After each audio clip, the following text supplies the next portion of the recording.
Hello बच्चों, चलिए प्रश्न को पढ़ते हैं। बल तथा दाब में संबंध का सूत्र लिखिए। चलिए सबसे पहले हम लिख लेंगे मूल अवधारणा।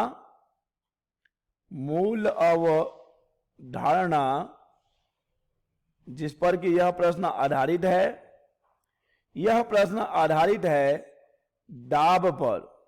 और बच्चों इस प्रश्न में हमें बल और दाब के मध्य संबंध का सूत्र लिखना है। तो चलिए पहले हम दाब को परिभाषित कर लें कि दाब क्या होता है। बच्चों दाब एकांक क्षेत्रफल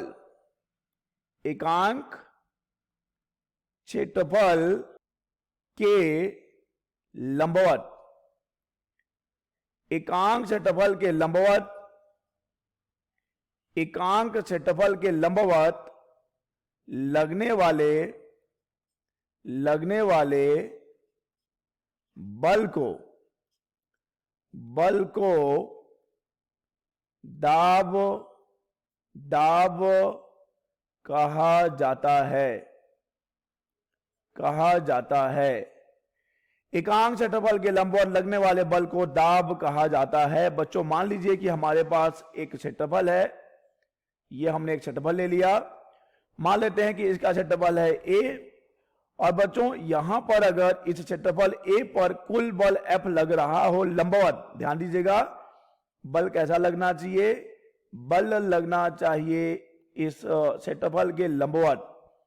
तब बच्चों अगर पूरे क्षेत्रफल a पर कुल बल F लग रहा है तो एकांक क्षेत्रफल पर कितना बल लगेगा, एकांक क्षेत्रफल पे बल लगेगा F बटे a। और बच्चों इसे ही तो हम कहते हैं दाब, जिसे हम दर्शाते हैं P से। तो P बराबर हो जाएगा F बटे A। तो यहां से हमें संबंध मिल गया दाब बराबर बल बटा क्षेत्रफल। दाब बराबर बल बटा क्षेत्रफल। और ध्यान दीजिएगा बच्चों ये जो बल है इस क्षेत्रफल के लंबवत होता है। आशा करते हैं बच्चों आपको यह प्रश्न समझ आया होगा। धन्यवाद।